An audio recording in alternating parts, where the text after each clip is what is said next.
১০৮ কোটি টাকার কেনাকাটায় নজিরবিহীন অনিয়ম ও সরকারি ক্রয়নীতি লঙ্ঘনের গুরুতর অভিযোগ উঠেছে জাতীয় বিশ্ববিদ্যালয়ের উপাচার্য অধ্যাপক ডক্টর এএসএম আমানুল্লাহর বিরুদ্ধে।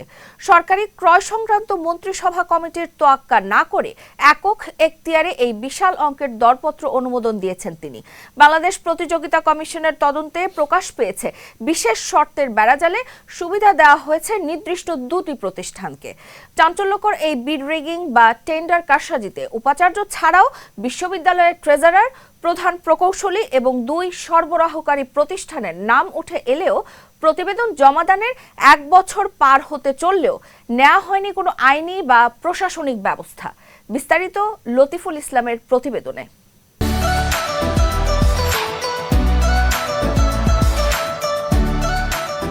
জাতীয় বিশ্ববিদ্যালয় কর্তৃপক্ষ গেল বছরের ৪ ফেব্রুয়ারি লিথোকোড ও কিউআর কোড যুক্ত ওএমআর ফর্ম এবং উত্তরপত্র সরবরাহের জন্য ২টি লটে দরপত্র আহ্বান করে।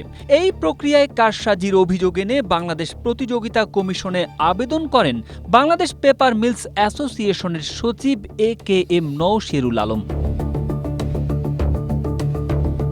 অভিযোগে বলা হয়, বিশ্ববিদ্যালয় কর্তৃপক্ষ ও ২টি সরবরাহকারী প্রতিষ্ঠান মাস্টার সিমেক্স পেপার লিমিটেড এবং প্রিন্ট মাস্টার প্রিন্টিং যোগসাজশে দরপত্র প্রভাবিত করেছে এবং এর মাধ্যমে আসল প্রতিযোগিতা বাধাগ্রস্ত করে নির্দিষ্ট প্রতিষ্ঠান দুটিকে কাজ পাইয়ে দেওয়া হয়।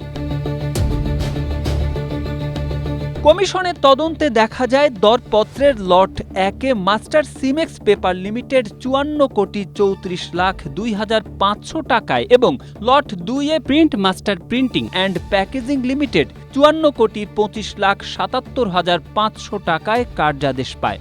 দুটি লট মিলিয়ে মোট ব্যয় দাঁড়ায় প্রায় ১০৮,৬০,০০,০০০ টাকা।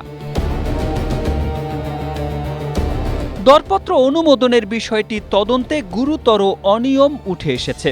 সরকারের আর্থিক ক্ষমতা অর্পণ সংক্রান্ত নির্দেশনা অনুযায়ী উন্নয়ন বাজেটের আওতায় উপাচার্য সর্বোচ্চ ৩০ কোটি টাকা পর্যন্ত মূল্যের ক্রয় চুক্তি অনুমোদন করতে পারেন।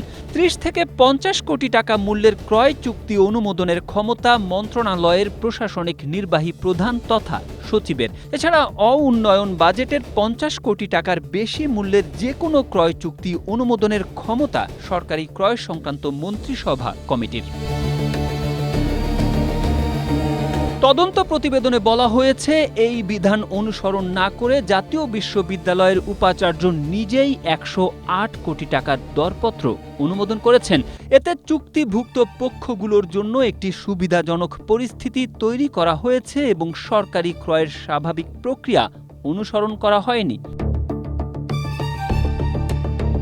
দরপত্রের এই অনিয়মের তদন্ত চলাকালে অভিযুক্তদের আত্মপক্ষ সমর্থনের সুযোগ দেওয়া হয়। Print Master Printing and packaging লিমিটেডের উপমহাব্যবস্থাপক তোফায়েল আহমেদ খান দাবি করেন, তাদের প্রতিষ্ঠান বৈধভাবে সর্বনিম্ন দরদাতা হিসেবে নির্বাচিত হয়েছেন এবং সব শর্ত পূরণ করেই কাজ পেয়েছেন।